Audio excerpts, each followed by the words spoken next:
Hello friends, तो आप सभी का स्वागत है हमारे इस यूट्यूब चैनल पर। तो आज हम एक ऐसे टॉपिक के बारे में बात करने वाले हैं जो कि आपको थोड़ा सा अजीब लग सकता है, बट ट्रस्ट मी, ये वीडियो आपके लिए बहुत काम की होगी। तो चलिए शुरू करते हैं हमारे उन टिप्स एंड ट्रिक्स के बारे में कि किस प्रकार से आप उनको यूज़ करके अपनी कोडिंग जर्नी को सुपर डुपर बना सकते हो। So tip number 1, gamify your learning. यानी कि कोडिंग को तुम एक गेम समझ कर करो। फॉर एग्जाम्पल, जब आप लोग गेम खेलते हो तो क्या होता है कि उसमें लेवल्स आते हैं, लेवल 1, लेवल 2, लेवल 3। तो उसी प्रकार से आप कोडिंग को ऐसा एक बोरिंग टास्क की तरह मत देखो। आप समझो कि आपके पास में कुछ लेवल है, आपको इन लेवल को क्रॉस करना है और आपको हर लेवल के बाद में एक अचीवमेंट मिलेगी। फॉर एग्जाम्पल कि जब आप क्या करते हो कि कुछ वेबसाइट होती है कोडिंग की, जहाँ पर for example gigs for gigs हो गई, तो उसमें आप अलग अलग क्वेश्चन सॉल्व करो तो आपको क्या होगा कि हर लेवल को क्रॉस करने के बाद में एक अचीवमेंट सा फील होगा। तो आप एक बहुत ही मोटिवेट फील करोगे अपने आप में।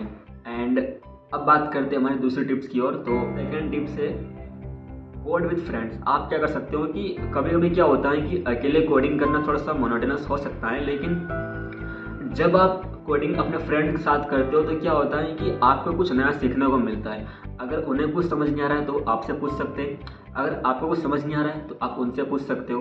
तो उसी प्रकार से क्या होता है कि और आप फिर क्या होता है ना, बिल्कुल एक फ्रस्ट्रेट नहीं होते हो, आप एक बिल्कुल मजे के साथ सीखते हो कोडिंग। अब अगर मेरी बात करूँ तो क्या होता था कि जब मैं कुछ क्वेश्चन सॉल्व करता था डीएसए के, तो जहाँ मुझे कुछ समस्या आती थी तो क्या करता था कि जो मेरे फ्रेंड्स रहते थे उनके साथ, मैं मान लो मेरा कोई फ्रेंड है, ठीक है, तो हम दोनों साथ बैठ गए, हम दोनों सोच रहे कि इसको हम किस प्रकार से कर सकते हैं, इसका क्या लॉजिक रहेगा, हम किस प्रकार से इस क्वेश्चन को सोल्व कर सकते हैं। तो इसका ये भी एक बेहतर उपाय हो सकता है कि अगर आपको अकेले कोडिंग करने मज़ा नहीं आ रहा है तो आप अपने फ्रेंड्स के साथ भी कर सकते हो।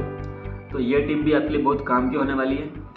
And tip number 3, that is building something that you love. Okay, so अब क्या होता है कि आप मान लो कोडिंग सीख रहे हो, अब आप सिर्फ कोडिंग सीखते जा रहे हो, सीखते जा रहे हो, सीखते जा रहे हो, लेकिन क्या होता है कि जब तक आपने जो सीखा है उसको आप रियल लाइफ के अंदर इम्प्लीमेंट नहीं करोगे, तब तक वो चीज़ें आपको समझ नहीं आएगी कि ये कैसे काम कर रही है। तो आप कुछ प्रोजेक्ट बनाओ। फॉर एग्जांपल कि अगर अभी आप मशीन लर्निंग पढ़ रहे हो तो आप ML बेस्ड प्रोजेक्ट बनाओ, अगर अभी आप DSA कर रहे हो तो आप DSA बेस्ड प्रोजेक्ट बनाओ, या फिर अगर आप अभी वेब डेवलपमेंट कर रहे हो तो आप ऐसी कोई वेबसाइट बनाओ तो जिसमें वो सारे जो भी आपने अब तक सीखा है वो सारे कॉन्सेप्ट उसके अंदर यूज़ हो रहे हैं। उसमें क्या होगा कि आप कुछ नए नए चैलेंजेस को फेस करोगे तो फिर आप किस प्रकार से उन चीज़ों से ओवरकम कर सकते हो। आपको क्या होगा कि जितना आप कोडिंग में नहीं सीखते हो उतना आप सीखते हो, उससे ज़्यादा सीखते हो आप प्रोजेक्ट में, जब आप प्रोजेक्ट बिल्ड करते हो।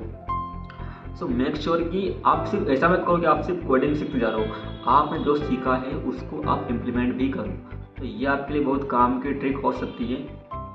तो ध्यान रखें कि फॉर एग्जांपल कि अगर अभी आप फ्रंट एंड कर रहे हो तो आपको फिर प्रोजेक्ट भी बनाना है। अगर आपने कोई लैंग्वेज करी, मान लो आपने करी C++, तो आपको C++ के ऊपर प्रोजेक्ट भी बनाना है।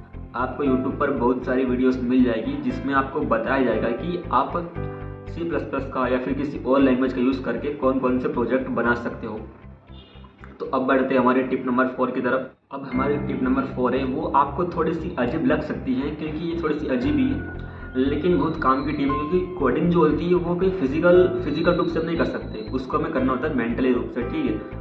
तो आप ऐसा नहीं कि आपको कुछ फिजिकली काम करना होगा। तो उसके लिए क्या होता है कि कोडिंग करने के लिए सबसे ज़रूरी चीज़ होती है कि आपका माइंड, आपका दिमाग बिल्कुल फ्रेश होना चाहिए। अगर आप बिल्कुल फ्रस्ट्रेट होकर कोडिंग कर रहे हो तो उससे आपका कोडिंग ठीक से नहीं हो पाएगी। फॉर एग्जाम्पल कि अभी अगर आप कोई प्रोजेक्ट बना रहे हो या फिर अभी आप कोई DSA का क्वेश्चन सॉल्व कर रहे हो, आपने बहुत ट्राई किया, आपसे नहीं हुआ, तो आप क्या करो, आप कुछ टाइम के लिए लैपटॉप को बंद रखो, थोड़ा सा ब्रेक लो, आप कोई गाना सुन लो या फिर थोड़ा सा वॉक पे चले जाओ, या फिर ऐसे चुपचाप सब बंद करके चुपचाप थोड़ी देर बैठ जाओ।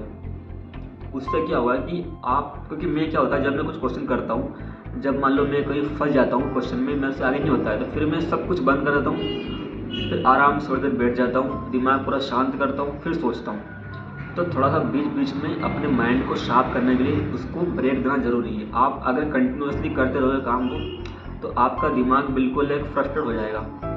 तो बीच बीच में उसको आराम देना बहुत ज़रूरी होता है। तो इस बात का भी खास ध्यान रखें कि आपको बीच बीच में थोड़ा सा अपने दिमाग को फ्रेश करना होता है, ठीक है। तो ये थी हमारी आज की कुछ टिप्स एंड ट्रिक्स। अगर आपको इनमें से सबसे अच्छी वाली कौन सी लगी हो टिप्स, वो कमेंट करना। और अगर आपको कोई कोडिंग के बारे में या फिर किसी और चीज़ के बारे में कुछ पूछना हो तो आप कमेंट कर सकते हो। मैं अगर ज़्यादा कमेंट हुए तो मैं उसके ऊपर जरूर वीडियो बनाऊँगा। So thank you so much for watching this video. मिलते हैं किसी नेक्स्ट वीडियो में।